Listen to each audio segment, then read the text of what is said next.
ಎಲ್ಲಿಗೆ ಹೋಗ್ಬೇಕು ಮೇಡಮ್? ಅಣ್ಣ, ನೀವೆಲ್ಲಿವರೆಗೂ ಹೋಗ್ತಿರೋ ಅಲ್ಲಿವರೆಗೂ ಬಿಟ್ಬಿಡಿ. ಹತ್ತಿ ಮೇಡಮ್. ಏಯ್ ಬಾರೋ ಈ ಕಡೆ.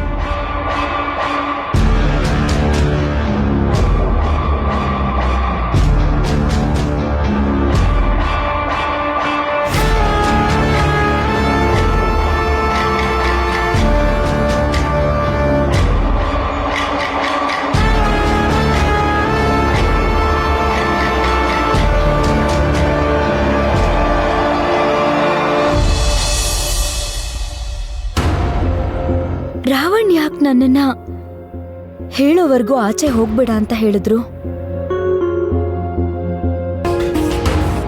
ಇಲ್ಲ ಕಮಲಮ್ಮಜ್ಜಿ, ನಾವು ಕಾರ್ ಇಳ್ದು ಸ್ವಲ್ಪ ದೂರ ಹಿಂದೆ ನೋಡ್ಕೊ ಬರ್ಬೇಕಿತ್ತು. ಆಮೇಲೆ ನಾನು ಯೋಚನೆ ಮಾಡಿ ನೋಡಿದಾಗ ಅದ್ಯಾಕೋ ಅಮ್ಮನ ವಾಯ್ಸ್ ತರನೇ ಅನ್ಸ್ತು. ಅದ್ ಹ್ಯಾಕ್ ಸಾಧ್ಯ ಪುಟ್ಟ? ಇಲ್ಲಿ ನೋಡು, ಅಮ್ಮ ಇಲ್ಲೇ ಇದ್ದಾರೆ. ಅವ್ರು ಅಲ್ಲೆಲ್ಲೋ ಕೂಗಿದ್ರು ಅಂತ ಹೇಳ್ತೀಯಲ್ಲ. ಏನಾಯ್ತು ಕಮಲಮ್ಮ? ನೋಡಿ ಅಮ್ಮವ್ರೆ, ನಾವು ಕಾರಲ್ಲಿದ್ವಾ, ಯಾರೋ ಕೂಗ್ದಾಗಾಯ್ತು ಅಂದ್ಲು. ಇಲ್ಲಿ ಬಂದು ಮನೆ ಮುಂದೆ ಇಳಿದ್ಮೇಲೆ ಅಮ್ಮನೇ ಕೂಗಿದ್ದು, ಅದು ಅಮ್ಮಂದೇ ವಾಯ್ಸು ಅಂತ ಹೇಳ್ತಾಳೆ. ಏನು ಅಂತಾನೆ ಅರ್ಥ ಆಗ್ತಾ ಇಲ್ಲ. ಓನ್ ಪುಟ್ಟ, ಅದ್ ಹೇಗ್ ಸಾಧ್ಯ ಪುಟ್ಟ?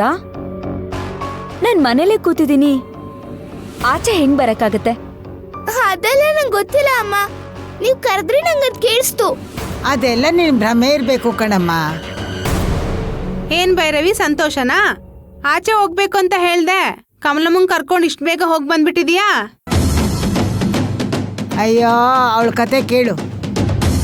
ಅದೆಲ್ಲೋ ಭೈರವಿ ಅಂತ ಯಾರೋ ಕರೆದ್ರು ಅಂದ್ಲು. ಇಲ್ಲಿ ಬಂದು ಕಾರ್ ಇಳಿದ ತಕ್ಷಣ ಅಮ್ಮನೇ ಕೂಗಿದ್ದು ಅಂತ ಹೇಳ್ತಾ ಇದ್ದಾಳೆ.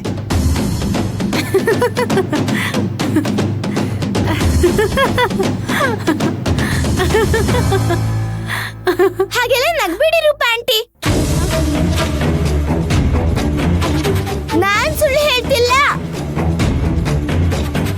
ಅಮ್ಮ ಕರೆದ್ರು, ನನಗೆ ಕೇಳಿಸಿದ್ದು ನಿಜ. ಇವಳು ಸಾಮಾನ್ಯವಾಗಿ ಕಾರಲ್ಲಿ ಬರ್ಬೇಕಾದ್ರೆ ನಿದ್ದೆ ಮಾಡ್ತಾಳೆ. ಆ ಕನ್ಸಲ್ಲೆಲ್ಲೋ ಕೇಳಿರ್ಬೇಕು, ಅದಕ್ಕೆ ಹೀಗೆ ಹೇಳ್ತಾಳೆ. ಕಮಲಮ್ಮಜ್ಜಿ, ನಾನ್ ಕಾರಲ್ಲಿ ನಿದ್ದೆ ಮಾಡಿದ್ನ? ನಿಮ್ ಜೊತೆ ಮಾತಾಡ್ತಾ ಇದ್ದೆ ತಾನೆ? ಕಾರಲ್ಲಿ ಮಲ್ಗಿ ನಾನಾ ನೀವಾ? ಹೌದು ಪುಟ್ಟ, ನಾನೇ ನಿದ್ದೆ ಮಾಡಿದ್ದು. ಆದ್ರೆ ನೀನು ಅಮ್ಮ ಕೂಗಿದ್ರು ಅಂತ ಹೇಳ್ತಿದ್ಯಲ್ಲ, ಅದು ಭ್ರಮೆ ಅಂತ ಹೇಳ್ತಿದ್ದೀನಿ. ಅಮ್ಮ ಕೂಗಿದ್ ಸತ್ಯ. ನೀವ್ ನಂಬ್ತಿರೋ ಬಿಡ್ತಿರೋ ನನಗೆ ಗೊತ್ತಿಲ್ಲ, ಆದ್ರೆ ಅಮ್ಮ ಕೂಗಿದ್ ಸತ್ಯ.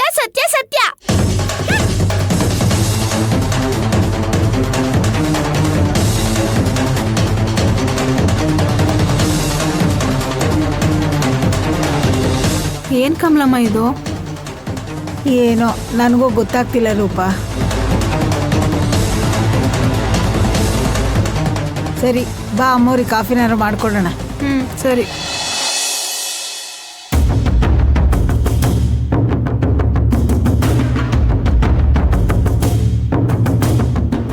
ಇದೇನಿದು? ರಾವಣ್ ಫೋನ್ ಮಾಡಿ ನನ್ನ ಆಚೆ ಹೋಗ್ಬೇಡ ಅಂತ ಹೇಳಿದ್ರು. ಮಗು ನೋಡಿದ್ರೆ ಅಮ್ಮ ಕೂಗಿದ್ರು ಅಂತ ಹೇಳ್ತಾ ಇದ್ದಾಳೆ.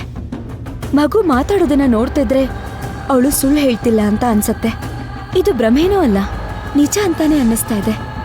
ಹಾಗಾದ್ರೆ ಇದ್ರ ಅರ್ಥ ಶಿವಗಾಮಿ ಗೋಡನಿಂದ ತಪ್ಪಿಸ್ಕೊಂಡಿದಾರ?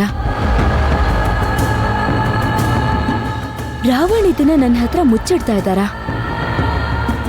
ಏನೂ ಅರ್ಥ ಆಗ್ತಿಲ್ವಲ್ಲ. ಸದ್ಯ ಹಾಗೇನಾದ್ರೂ ತಪ್ಪಿಸ್ಕೊಂಡಿದ್ರೆ ಯಾರ ಕೈಗೂ ಸಿಗೋದ್ ಬೇಡಪ್ಪ. ಗಾಡಿ ಓಡಿಸ್ಕೊಂಡು ಹೋಗೋದ್ ಬಿಟ್ಟು ತಳ್ಕೊಂಡ್ ಬರಕತ್ತಿರಲ್ಲ ಯಾಕ? ಗಾಡಿಯನ್ನ ಫಸ್ಟಿಗೆ ತೊಳೆದು ಪೂಜೆ ಮಾಡಿದ ಮೇಲೆ ಹತ್ತುದು. ಹೊಸ ಗಾಡಿ ಹೊಸದಲ್ವಾ, ಸೆಕೆಂಡ್ ಹ್ಯಾಂಡ್ ಅಂದ್ರೆ ಮತ್ತೆ ಯಾಕೆ ತೊಳಿತೀರಿ? ನಂಗೆ ಗೊತ್ತಿಲ್ಲ. ಗಾಡಿ ತೊಳೆದು ಪೂಜೆ ಮಾಡಿದ ಮೇಲೆ ಹತ್ತುದಂತ ಹೇಳಿದ್ದಲ್ಲ. ಮತ್ ನನ್ನನ್ನು ಯಾಕೆ ಕರ್ಕೊಂಬಂದ್ರಿ? ತೊಳಿಲಿಕ್ಕೆ. ನೀರಾಕ ಬಾಬಾ ಬಾಬಾ, ಜಾಗ್ರತೆ ಬಾ. ನೀರಕ್ಕ ಸಾಹೇಬ್ರ, ಇದು ದನ ಅಲ್ಲ, ಗಾಡಿ. ಹಿಂಗ್ ತೊಳಿಬೇಕು. ಅದು ದನ, ಇದು ಗಾಡಿ. ತೊಳಿಯ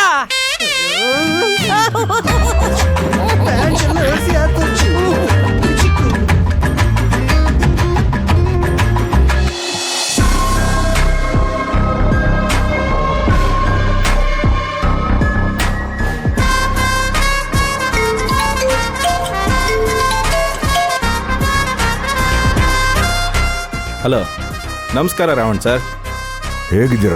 ನಿಮ್ಮಂಥವ್ರ ದಯೆಯಿಂದ ಕೊಳ್ಳೇಗಾಲದಲ್ಲಿ 15 ಎಕರೆ ಜಮೀನು, 8 ಎಕರೆ ತೆಂಗಿನ ತೋಟ, 2 ಟ್ರ್ಯಾಕ್ಟರ್ ತಗೊಂಡು ಬಾಡಿಗೆಗೆ ಬಿಟ್ಕೊಂಡು ಆರಾಮಾಗಿದ್ದೀನಿ. ಗೌರ್ಮೆಂಟ್ ಕೆಲಸ, ಸಂಬಳ ಬರುತ್ತೆ, ತಗೊಂಡಿರ್ತೀರ. ಗೌರ್ಮೆಂಟ್ ಸಂಬಳ ಹೊಟ್ಟೆಗೆ ಬಟ್ಟೆಗೆ ಆಗುತ್ತೆ. ಹೊನ್ನು ಮಣ್ಣು ಬೇಕು ಅಂದ್ರೆ ನಿಮ್ಮಂಥವ್ರ ಸಹಕಾರ ಬೇಕು ಸರ್. ನನ್ನಿಂದ ಏನಾದರೂ ಕೆಲಸ ಆಗ್ಬೇಕಾ ಸರ್? ನಿಮ್ಮ ವಾಟ್ಸ್ಆ್ಯಪ್ ನಂಬರ್ಗೆ ಫೋಟೋ ಕಳಿಸಿದ್ದೀನಿ. ಆ ರೋಡಲ್ಲಿ ಬರೋ ಎಲ್ಲ ಗಾಡಿಗಳನ್ನ ಚೆಕ್ ಮಾಡಿ, ಅವಳು ಸಿಕ್ಕಿದ್ರೆ ಲಾಕ್ ಮಾಡಿ ನನಗೆ ಇನ್ಫಾರ್ಮ್ ಮಾಡಿ. ಅದಕ್ಕೇನಂತೆ, ಮಾಡೋಣ ಬಿಡಿ ಸರ್. ನೀವು ಹೇಳೋದು ಹೆಚ್ಚ, ನಾನು ಮಾಡೋದು ಹೆಚ್ಚ.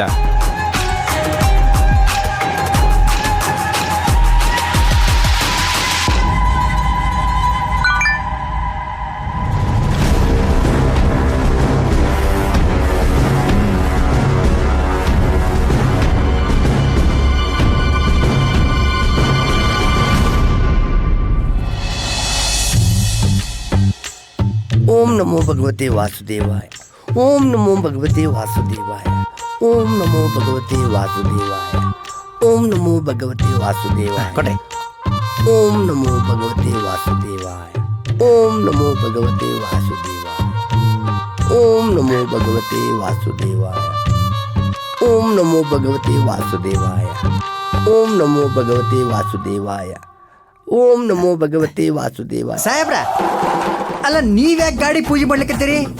ಅವರ ಪೂಜಾರಿ ಕರ್ಕೊಂಬರ್ಬೇಕಲ್ಲ. ಪೂಜಾರಿಗಳನ್ನು ಕರೆಸಿದ್ರೆ ಅವರಿಗೆ ದಕ್ಷಿಣ ಕೊಡುವುದು ಯಾರು? ನಾನೇ ಮಾಡಿದ್ರೆ ದಕ್ಷಿಣ ಉಳಿದಿಲ್ವಾ? ಮಂಡೆ ಬೇಕಾ? ಓಂ ಶ್ರೀ ವಿಷ್ಣುಮಯ ಕುರ್ತಿಚ್ಚ ಸ್ವಾಮಿ ಕೊರಗಜ್ಜ ಅಪ್ಪೆ ಕಲ್ಲುಟ್ಟಿ 45 ಒಂದೇ. ನಾನು ಸಿಗರೇಟ್ ಹೇಳುವುದಿಲ್ಲ, ಮತ್ತೆ ಕಟ್ಟಿ ಎಂತದಕ್ಕೆ ಹಚ್ಚಿದೆ? ಓಂ ಶ್ರೀ ವಿಷ್ಣುಮಯ ಕುರ್ತಿಚ್ಚ ಸ್ವಾಮಿ ಸಾಹೇಬ್ರ, ಅಪ್ಪೆ ಕಲ್ಲುಟ್ಟಿ ಕಡ್ಡಿ ಹಚ್ಚ್ರಿ. ಓಂ ಶ್ರೀ ವಿಷ್ಣುಮಯ ಕುಟ್ಟಿಚ್ಚಾತ ಸ್ವಾಮಿ ಕೊರಗಜ್ಜ. ಓಂ ಶ್ರೀ ವಿಷ್ಣುಮಯ ಕುಟ್ಟಿಚ್ಚಾತ. ನಾನು ಸಿಗರೇಟ್ ಹೇಳುವುದಿಲ್ಲ, ಮತ್ತೆ ಕಡ್ಡಿ ಎಂತದಕ್ಕೆ ಹಚ್ಚಿದೆ? ಸಾಹೇಬ್ರ, ಕಡ್ಡಿ ಯಾಕೆ ವೇಸ್ಟ್ ಮಾಡಿಕತ್ತೀರಿ? ಅದೇ ನಾನು ಕಡ್ಡಿ ಎಂತದಕ್ಕೆ ಹಚ್ಚಿದ್ದೆ ಅಂತ ನಂಗೆ ಗೊತ್ತಾಗ್ತಿಲ್ಲ.